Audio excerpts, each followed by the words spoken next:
So I've made a handful of videos recently highlighting more acoustic, swing-oriented jazz. Jazz from the 30s through the 60s. So I wanted to feature some more jazz from the 70s and 80s, which is obviously considered the fusion period in jazz. And like with the acoustic jazz stuff, I have made a top 10 fusion albums video, so you can check that out. So these are more records that I haven't talked about, except for I think maybe one of them I talked about in that previous video as a bonus. But yeah, I kind of think there's a couple extremes in jazz. One is the perspective that basically after 1969, jazz died, like the fusion period isn't even jazz. Like someone like Wynton Marsalis, for instance, doesn't consider the fusion period even jazz music. And he and a handful of other musicians in the 80s did this whole retrograde thing where they went back to playing acoustic swing oriented jazz in the 80s and started wearing suits again and basically trying to recreate what had already happened in jazz, basically in the 50s and 60s. And I just don't think personally that that's, and I'm not alone in this, someone like Pat Metheny and many other jazz musicians agree with me about this. That's just not the spirit of jazz. I mean, jazz has always been about moving forward and pushing the boundaries and pushing the envelope and innovating and creating new ideas and new contexts, and you know what I mean? So, and adopting different styles, because from its conception, jazz was really a fusion of different styles, which I've talked about in previous videos. But yeah, just this idea that there's this one extreme perspective of how, you know, basically when jazz went electric, that isn't jazz. And then there's the perspective of, if you're improvising, then you're a jazz musician. And I think there's just a little bit more to it than that. I mean, to be considered a jazz musician, I think it requires a lot more than just improvising. Because again, classical musicians, people like Beethoven, improvise. So improvising existed before jazz. So there's more to it than just improvising, which I've talked about in previous videos. But yeah, so there's just a couple thoughts there. When Wynton Marsalis did the whole retrograde thing, they were called the Young Lions, and Pat Metheny really didn't like what they were doing. And then conversely, Wynton Marsalis really didn't like what Pat Metheny was doing. They both disagreed as far as them, not thinking the other person was playing jazz. And so it's kind of interesting, right? But I just think the answers as far as what jazz is really in the music. So the words kind of fail at some point as far as what jazz is. But so one of my favorite fusion bands, or probably actually my favorite fusion band, if I had to narrow it down to my favorite, is Weather Report. And I'm going to make a whole video getting into Weather Report records more in depth, but I wanted to share a couple more that I haven't mentioned. And that one of them is Weather Report's Sweet Nighter. Yeah, this has that bass player Miroslav Vitus. Great bass player. And Joe Zawinul and Wayne Shorter, that was kind of their band, was Weather Report. And that one's kind of pretty jammy oriented, pretty open kind of vibe, pretty jammy. And I think this is one of their better records, Tailspinnin'. I continue to come back to this record. I was listening to it last night, in fact. Yeah, I think this is fantastic. And then Miles on the Corner. So this is pretty high energy, pretty unique. Miles got together with one of the musicians on this record in an Indian restaurant, and Miles referred to the music that was being played in the Indian restaurant as being an influence in the direction that he was headed towards. And so that's part of the kind of what was happening in here. Yeah, this is raucous, really kind of, some people say this is kind of a noisy record, but really fun, really cool.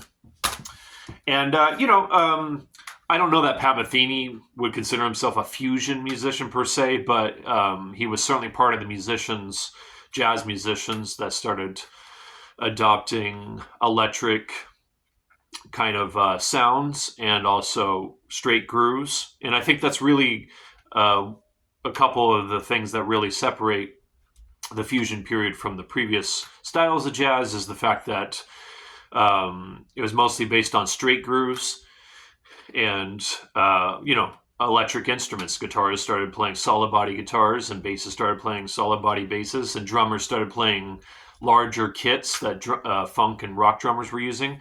But in the Pat Metheny group, what's kind of interesting is the drummers,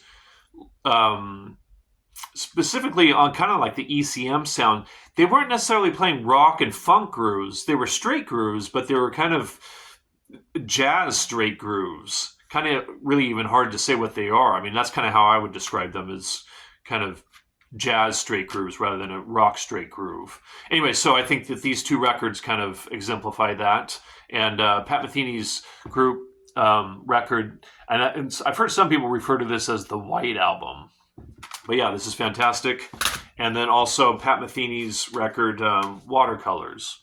And one of the things that Pat Metheny started to do, besides the things I just mentioned that kind of made him different, is he started using stereo delay and stereo chorus on the guitar. Yeah, so really cool modern sounds for the time. All right, and then a lot of people like Mahavishnu Orchestra's album Birds of Fire, but I actually like Visions of the Emerald Beyond better. And this is the second incarnation of Mahavishnu Orchestra. Fantastic band that he put together. It has Narada Michael Walden on drums.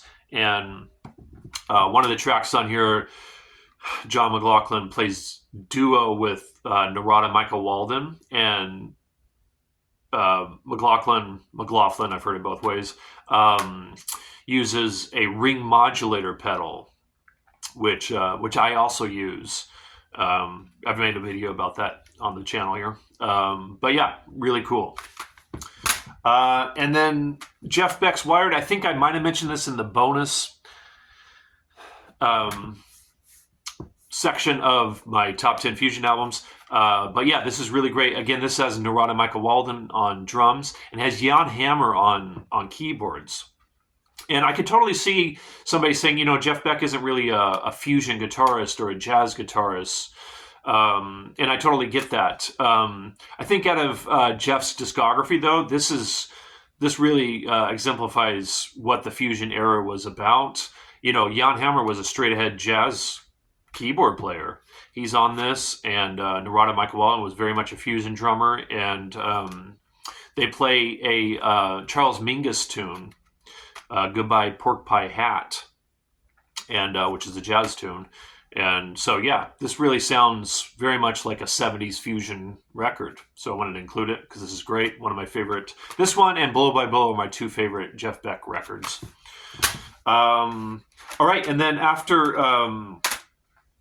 Weather Report, my second favorite fusion band is Return to Forever. And I didn't mention these in the other fusion video, but this one's really good. No Mystery. Excellent. This has the, what became the main group. Yeah, really great stuff. Lenny White on drums, Stanley Clarke on bass, and Al Di Meola on guitar. Fantastic group. I just don't think this one is quite as good as Romantic Warrior or Hymn of the Seventh Galaxy, but it's still really good. And then also Chick Corea's Return to Forever, Light as a Feather. This is fantastic. Yeah, it's got some of his classic tunes on here, Spain being one of them, 500 Miles High, Light as a Feather. Yeah, so this is fantastic. And then Herbie Hancock's Thrust. Yeah, super funky, very funky.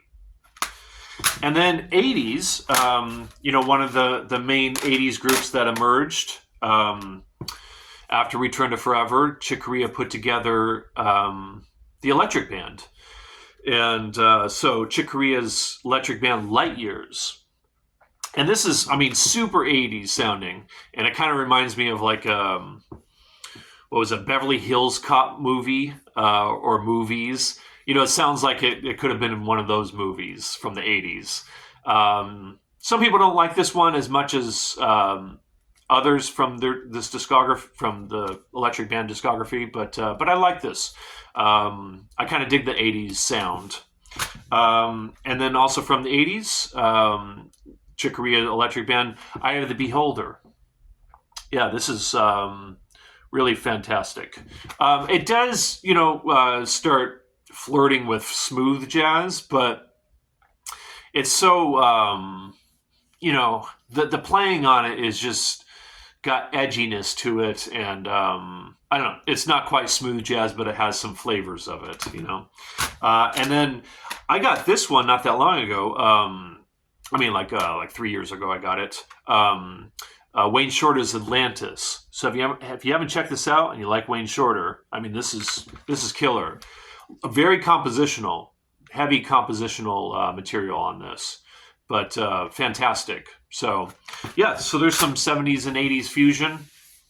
And I think my next one I'm going to do, as far as featuring albums, is another video about modern jazz. I've made a top 10 modern jazz video, but wanted to get into some more of those records and share them with people that maybe aren't familiar with them. Plus, it's just kind of fun to talk about this stuff if you are familiar with them, right? All right. Thanks for watching.